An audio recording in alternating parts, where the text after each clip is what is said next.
Mark chapter 4. And again he began to teach by the sea, and a great multitude was gathered to him, so that he got into a boat and sat in it on the sea, and the whole multitude was on the land facing the sea. Then he taught them many things by parables, and said to them in his teaching, Listen, behold, a sower went out to sow. And it happened as he sowed, that some seed fell by the wayside, and the birds of the air came and devoured it.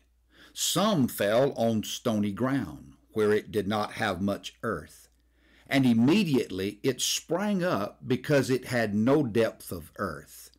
But when the sun was up, it was scorched, and because it had no root, it withered away. And some seed fell among thorns, and the thorns grew up and choked it, and it yielded no crop. But other seed fell on good ground, and yielded a crop that sprang up, increased, and produced, some 30-fold, some 60, and some 100. And he said to them, He who has ears to hear, let him hear. But when he was alone, those around him with the 12 asked him about the parable. And he said to them, To you it has been given to know the mystery of the kingdom of God. But to those who are outside, all things come in parables, so that, seeing, they may see and not perceive, and hearing they may hear and not understand, lest they should turn and their sins be forgiven them. And he said to them, Do you not understand this parable? How then will you understand all the parables? The sower sows the word, and these are the ones by the wayside where the word is sown. When they hear, Satan comes immediately and takes away the word that was sown in their hearts. These likewise are the ones sown on stony ground, who when they hear the word, immediately receive it with gladness, and they have no root in themselves, and so endure only for a time. Afterward, when tribulation or persecution arises for the word's sake, immediately they stumble. Now these are the ones sown among thorns. They are the ones who hear the word, and the cares of this world, the deceitfulness of riches, and the desires for other things, entering in, choke the word, and it becomes unfruitful. But these are the ones sown on good ground, those who hear the word, accept it, and bear fruit, some 30-fold, some 60, and some 100. Also he said to them, Is a lamp brought to be put under a basket or under a bed? Is it not to be set on a lampstand? For there is nothing hidden which will be revealed, nor has anything been kept secret, but that it should come to light. If anyone has ears to hear, let him hear. Then he said to them, Take heed what you hear. With the same measure you use, it will be measured to you, and to you who hear, more will be given.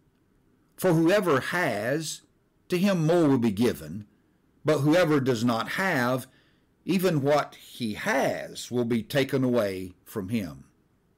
And he said, The kingdom of God is as if a man should scatter seed on the ground, and should sleep by night and rise by day, and the seed should sprout and grow, he himself does not know how. For the earth yields crops by itself, first the blade, then the head, after that the full grain in the head.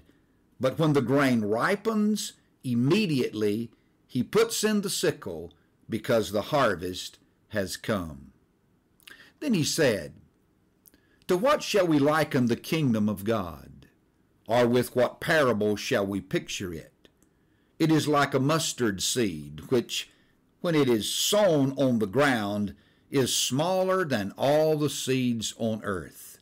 But when it is sown, it grows up and becomes greater than all herbs, and shoots out large branches, so that the birds of the air may nest under its shade.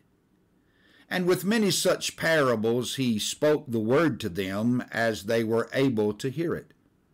But without a parable he did not speak to them, and when they were alone, he explained all things to his disciples. On the same day, when evening had come, he said to them, "Let us cross over to the other side." Now when they had left the multitude, they took him along in the boat as he was, and other little boats were also with him. And a great windstorm arose, and the waves beat into the boat, so that it was already filling. But he was in the stern, asleep on a pillow. And they awoke him and said to him, "Teacher, do you not care that we are perishing?" Then he arose and rebuked the wind, and said to the sea, "Peace, be still." And the wind ceased, and there was a great calm. But he said to them, "Why are you so fearful? How is it that you have no faith?" And they feared exceedingly, and said one to another, "Who can this be, that even the wind and the sea obey him?"